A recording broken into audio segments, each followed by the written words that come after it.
আসসালামু আলাইকুম রহমতুল্লাহি ওবরকাতুহু। সম্মানিত দর্শক, প্রধানমন্ত্রী তারেক রহমান প্রথম তার সরকারি সফরে মালয়েশিয়াতে যাচ্ছেন, এটা মোটামুটি নিশ্চিত। মালয়েশিয়াতে কেন যাবেন, কী কারণে যাবেন, সেখানে আমাদের কী কী প্রোটোকল রয়েছে, উই ডোন্ট নো। আমরা এই জিনিসগুলো জানি না। সরকারের পক্ষ থেকে যেগুলো বলা হবে সেটা হলো পারস্পরিক সম্পর্ক উন্নয়ন, ব্যবসা বাণিজ্যের সম্প্রসারণ। তো এই বিষয়গুলো মূলত কথার কথা, কিন্তু বাস্তবতা হলো ক্ষমতায় আসার প্রায় ৫ মাস হতে চলল। বিশ্বের কোনো পরাক্রমশালী দেশ, ক্ষমতাধর রাষ্ট্র এখনো পর্যন্ত প্রধানমন্ত্রীকে বরণ করে নেওয়া, তাকে দাওয়াত করা বা তাদের সঙ্গে একটা দ্বিপাক্ষিক সম্পর্কের যে জায়গাগুলো সেগুলো তৈরি না হওয়ার কারণে বিএনপির মধ্যে এক ধরনের হীনমন্যতা রয়েছে। ২ নম্বর হলো যে প্রধানমন্ত্রী পদে বসার পরে জনাব তারেক রহমান সাহেব যখন দেশের বাইরে প্রথম যাবেন, সেক্ষেত্রে রাষ্ট্রীয় প্রোটোকল গ্রহণ করা, বিদেশি যারা সরকার প্রধান রয়েছেন, রাষ্ট্রপ্রধান রয়েছেন, তাদের সঙ্গে কথা বলা, ইংরেজিতে কথা বলা, কিংবা ধরুন ইংরেজিতে কথা না বলে, যেমন আপনার রাশিয়াতে যদি আপনি যান কিংবা চীনে যদি আপনি যান, তাহলে সেক্ষেত্রে সেখানে যে কথাবার্তা হয়, বা জাপানে, সেটা হলো অনুবাদকের মাধ্যমে। তেমনি সরাসরি কনভারসেশন এটার চাইতে অনুবাদকের মাধ্যমে কথা বলা আরও কঠিন। সেখানে বডি ল্যাঙ্গুয়েজ, ড্রেস কোড, তাকানো, প্রায় সব কিছুই যারা প্রতিপক্ষ তারা মার্ক করে থাকে।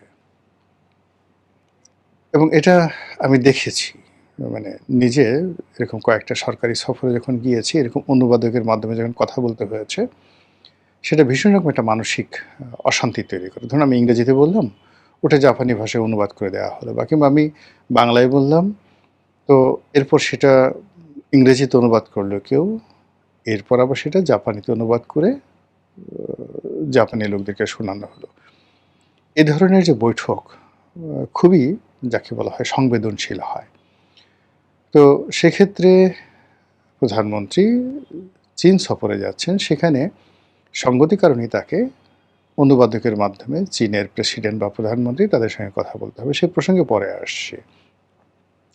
তো প্রধানমন্ত্রী ভারত অথবা চীন, এই দুটো যে রাষ্ট্র, তার মধ্যে ভারতের পরিবর্তে চীনে যাচ্ছেন, এটা প্রায় নিশ্চিত।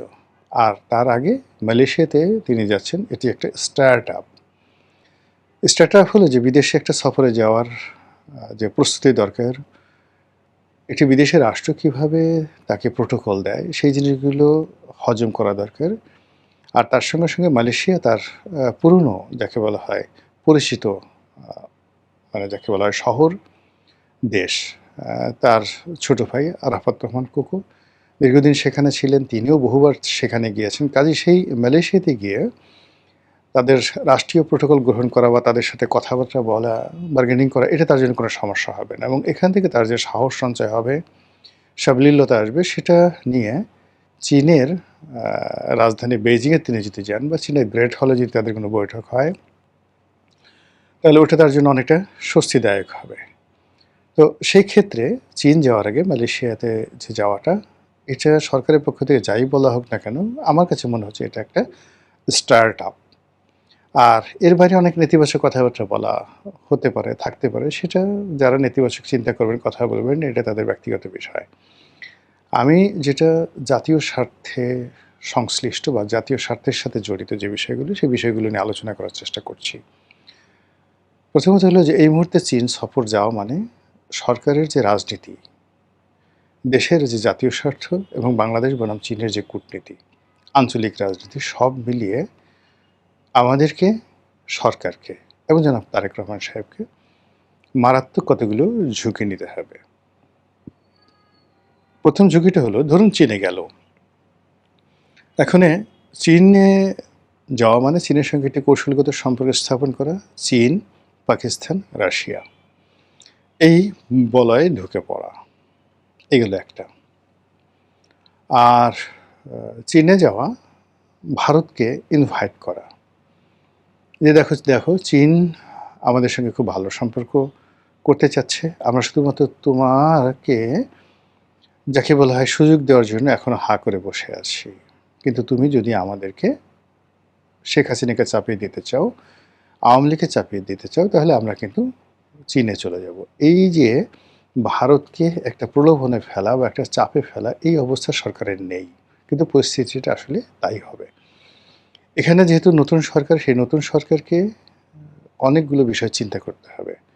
প্রথম চিন্তা হলো যে সে এসেছে কিভাবে। যখন একটা মানুষের উত্থান যেভাবে হয়, তার পতনও কিন্তু ঠিক ওইভাবে হয়। এবং যখন যে মানুষ যেখান থেকে যার উত্থান হয়, ঠিক সেই জায়গাটা যদি মানুষ সম্মান না করে ভুলে যায়, তাহলে তার জীবনে এত সব বিপদ এবং বিপত্তি আসে, এটা বলার মতো নয়। এখন তারেক রহমান সাহেব যে বাংলাদেশে ক্ষমতায় এসেছেন, এটির পেছনটা প্রেক্ষিত রয়েছে, প্রেক্ষাপট রয়েছে, অনেকগুলো সমঝোতা রয়েছে এবং অনেকগুলো এখানে সমঝোতার সাথে সাথে এখানে কমিটমেন্ট আছে। সেই কমিটমেন্টগুলো কী? জামাতের সাথে কী কমিটমেন্ট, আমেরিকার সঙ্গে কী কমিটমেন্ট, ডক্টর মোহাম্মদ ইউনূসের সঙ্গে কী কমিটমেন্ট, এমনকি ভারতের সঙ্গে কী কমিটমেন্ট, অথবা এমনকি আওয়ামী লীগের সঙ্গেও তো তার কোনো কমিটমেন্ট থাকতে পারে। গত 5 মাসে সরকারের যে মতি গতি, আচার আচরণ, চালচলন সব কিছু দেখে মনে হয়েছে তারা একেবারে স্বাধীন, একেবারে সার্বভৌম, এবং তারা জনগণের ভোটে ক্ষমতায় এসেছে 100% ফেয়ার নিউট্রাল একটি ইলেকশনের মাধ্যমে, এবং এখানে জনগণ তাদেরকে বিপুল ম্যান্ডেট দিয়ে বিজয়ী করেছে। কাজেই তাদের সব কাজের সঙ্গে জনগণ আছে, তারা যা ইচ্ছে তাই করতে পারবে। সো পর্দার আড়ালে যে সকল কথাবার্তা শোনা যাচ্ছে, অল আর ফেক, যাকে বলা হয় ডাহা মিথ্যা কথা। যদি এরকম হয় খুবই ভালো। আর যদি আপনি কারোর সঙ্গে কমিটমেন্ট করে এসেছেন, সমঝোতা করে এসেছেন, প্রতিশ্রুতি দিয়ে এসেছেন, কেউ আপনাকে এনেছে, এনে ওই যে পার্লামেন্টে যে আমাদের ছাত্রলীগের একসময় সভাপতি ছিলেন মনিরুল হক চৌধুরী, দাড়িওয়ালা বড় ভাই, তো তিনি যে বক্তব্য দেন যে যার জন্য সিন্নি খাও যে মোল্লার জন্য, সেই মোল্লা তুমি চিনতে পারলা না। তো এভাবে আসলে যখনই আপনি কারো ওসিলাতে কোনো কিছু পাবেন এবং সেই ওসিলাটাকে আপনি অস্বীকার করবেন, এটি আপনার জন্য সেই ওসিলা গজব আকারে নেমে আসে। তো সেই ক্ষেত্রে অন্য কারোর সাথে কি হয়েছে বা হয়নি ডাজ নট ম্যাটার, কিন্তু চীনের সঙ্গে বিএনপি যে কোনো সমঝোতা হয়নি। তারেক রহমান সাহেবের ক্ষমতায় আসা, ইলেকশন হওয়া থেকে শুরু করে আজকের দিন পর্যন্ত চীনের পক্ষ থেকে এমন কোনো কিছু নেই যার প্রতি নির্ভর করে তিনি যাদের হাত ধরে এসেছেন, যাদের সঙ্গে সমঝোতা করে এসেছেন, যাদের মাধ্যমে এসেছেন, সেটা বাদ দিয়ে চীনের উপর ঝাঁপিয়ে পড়া যায়। সো এটা হলো একেবারে প্রথম একটা বিপদ। দ্বিতীয় বিপদ হলো যে চীন থেকে যদি খালি হাতে ফিরে আসেন, যেটি ডক্টর মোহাম্মদ ইউনূস এসেছিলেন, আসার পরে তার পতন হয়েছিল। চীন থেকে খালি হাতে ফিরত এসেছিলেন শেখ হাসিনা, তার পতন হয়েছিল। চীনের সঙ্গে বঙ্গবন্ধু কোনো অবস্থাতেই সমঝোতা করতে পারেননি, তার পতন হয়েছিল। এই জিনিসগুলো বোঝার চেষ্টা করুন। কাজেই চীনে যখন প্রধানমন্ত্রী যাচ্ছেন, তাকে অবশ্যই সেখান থেকে নিয়ে আসতে হবে অনেক কিছু।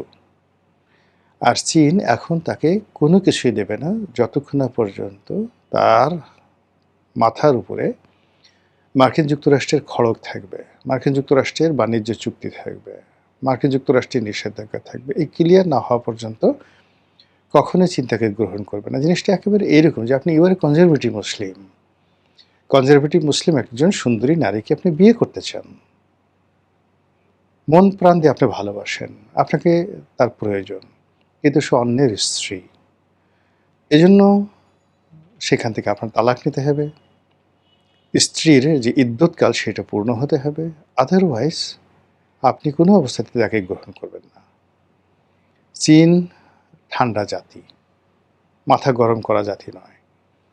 তারা মোর দ্যান 500 বছর, 500 ইয়ার্স, আজ থেকে 500 বছর আগে, মানে এই 1948 সনের আগের 500 বছর তারা যুদ্ধ দেখেছে, বিভীষিকাময় পরাধীনতা দেখেছে। পুরো চীনকে খণ্ড বিখণ্ড করা হয়েছিল। পৃথিবীর এমন কোনো সাম্রাজ্যবাদের শক্তি নেয় যেটা চীনকে দখল করেনি। ব্রিটিশরা করেছে হংকং, শেনজেন, কিংডাও, চীনডাও যেটিকে বলা হয়।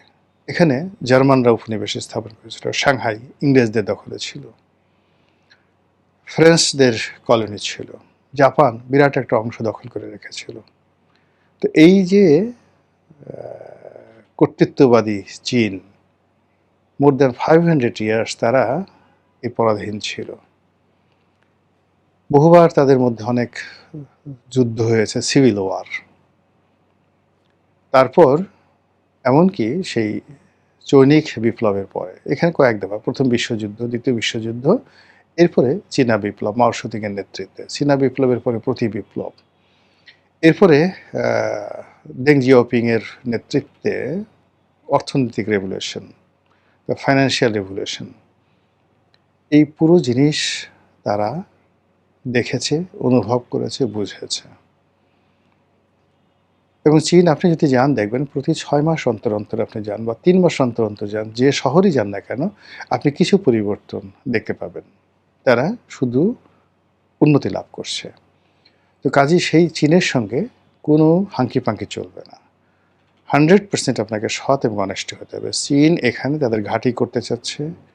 ভারতকে তারা এই বাংলাদেশের ভূমি ব্যবহার করে তারা ভারতকে ব্যস্ত রাখতে চাচ্ছে।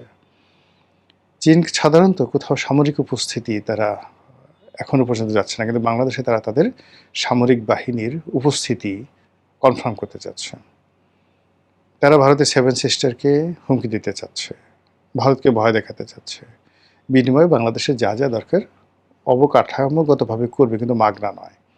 চীন এরকম একটা জাতি যে জাতি আপনাকে ঋণ দেবে এবং সেই ঋণের বিনিময়ে আপনার সব কিছু ছিনিয়ে নেবে। শ্রীলঙ্কার মতো একটি দেশের একটা বন্দর নির্মাণ করার জন্য চীন অর্থ দিয়েছিল।